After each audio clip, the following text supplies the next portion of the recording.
নোয়াখালীর কোম্পানিগঞ্জ থানার এক ছোট গ্রামের ছেলে আরিফুল ইসলাম। ছোটবেলা থেকেই সে ছিল শান্ত, নম্র আর ভদ্র স্বভাবের। গ্রামের মসজিদের ইমাম সাহেব থেকে শুরু করে আশেপাশের সবাই তাকে ভালোবাসত। তার মা বাবার স্বপ্ন ছিল তাদের ছেলে একজন হাফেজ হবে এবং দিনের পথে চলবে। আল্লাহ তাদের সেই স্বপ্ন পূরণ করেছিলেন। আরিফের পরিবার ছিল মধ্যবিত্ত। সংসারে অভাব না থাকলেও সচ্ছলতা ছিল না। বাবা কষ্ট করে সংসার চালাতেন, আর মা সবসময় ছেলের জন্য দোয়া করতেন। ছোটবেলায় যখন অন্য ছেলেরা নতুন জামা বা খেলনা নিয়ে ব্যস্ত থাকত, তখন আরিফ বুঝতে শিখেছিল তার বাবার কষ্ট। সে কখনো অযথা কিছু চাইত না। মাদ্রাসায় পড়াশোনার সময় আরিফ অনেক কষ্ট করেছে। কখনো পুরনো বই দিয়ে পড়েছে, কখনো টিফিনের টাকা বাঁচিয়ে খাতা কিনেছে। কিন্তু সে জানত একদিন তাকে বড় হতে হবে, শুধু নিজের জন্য নয়, তার মা বাবার জন্য।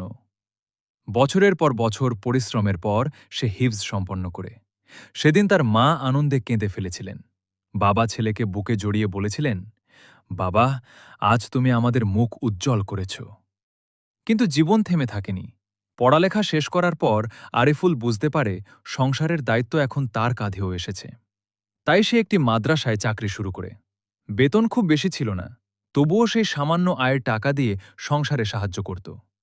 নিজের শখগুলো চেপে রেখে সে মা বাবার মুখে হাসি ফোটানোর চেষ্টা করত।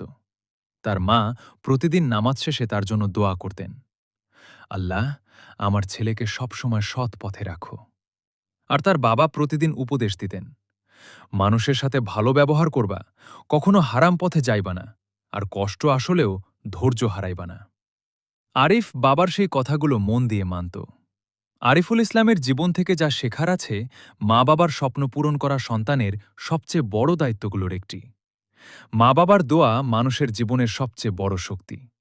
জীবনে সফলতা মানে শুধু টাকা না, পরিবারের মুখে হাসি ফোটানোও বড় সফলতা।